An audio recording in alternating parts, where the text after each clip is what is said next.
Hey everybody out there in YouTube land.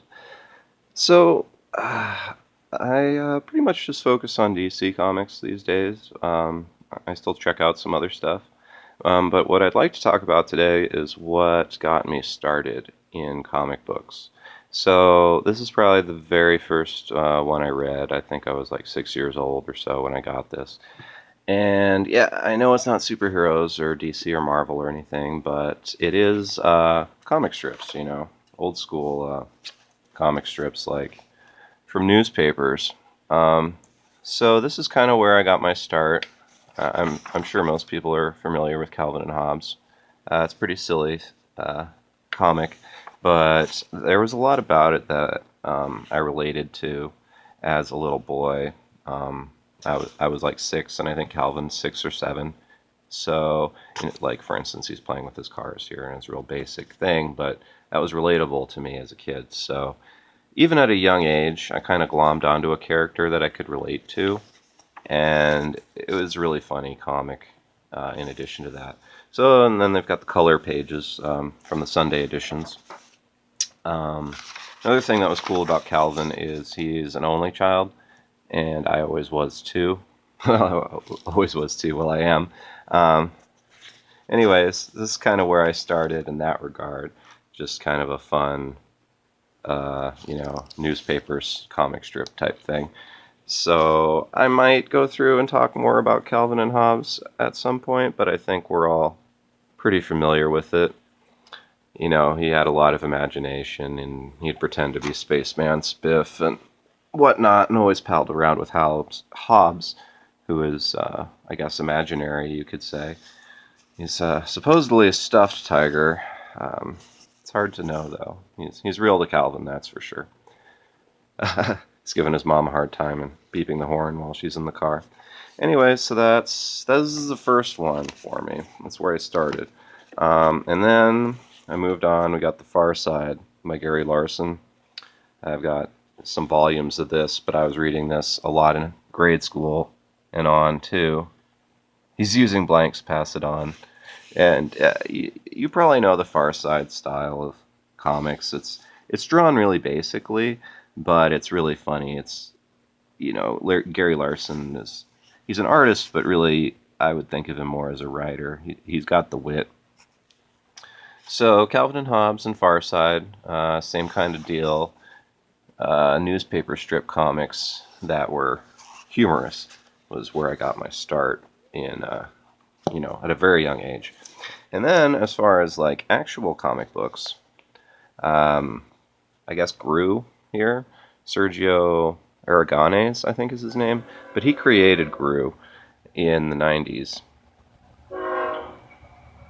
There's a train going by, and or actually he created him or prior to the 90s. He created him in the 70s, but I was reading him in the early 90s.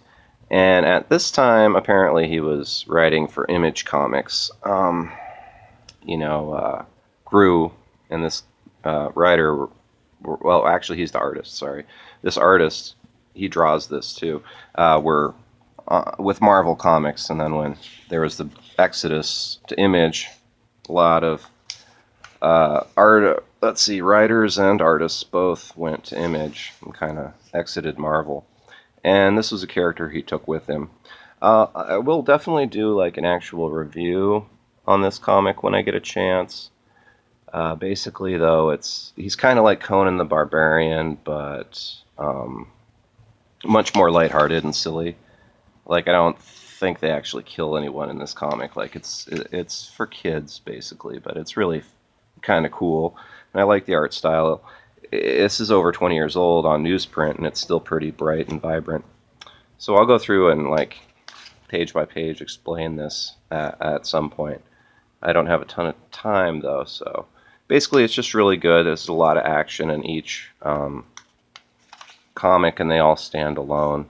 You don't have to read one after another to know what's going on. But I'll go through this one in more detail sometime.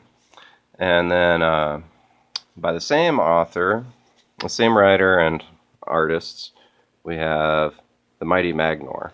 So I'll probably go through this one too sometime. This is actually a number 1, I guess. But it's on Malibu Comics. So I'd never heard of that. But in any case, it's a pretty good comic. This was another one I read at the same time. Let's see, I'm kind of running low on time. But basically, he's a boy. This comic deserves its own review.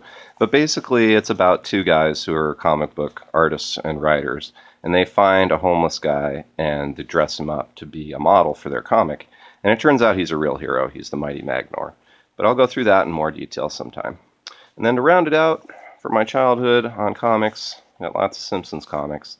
I liked the show a lot at the time. So, I was probably like 8 to 10 to 12 in that age group. And I was reading these. And they're very similar to the show. Not all of these became episodes, but they're all great stories. And I'll probably talk about them sometime when I get a chance. And just as a fun side note, this Sergio Aragones, who created the mighty, I think he created Mighty Magnor, but he also created Gru. The Wanderer also wrote some Simpsons books. So that's kind of where I started out. This was all while I was a child. I kind of stopped reading in my teen years and early 20s. And then I got into comics again when I found out about The Watchmen, which I'll talk about probably next time. Thanks. Like and subscribe, and be sure, to share these videos. Thanks. Bye.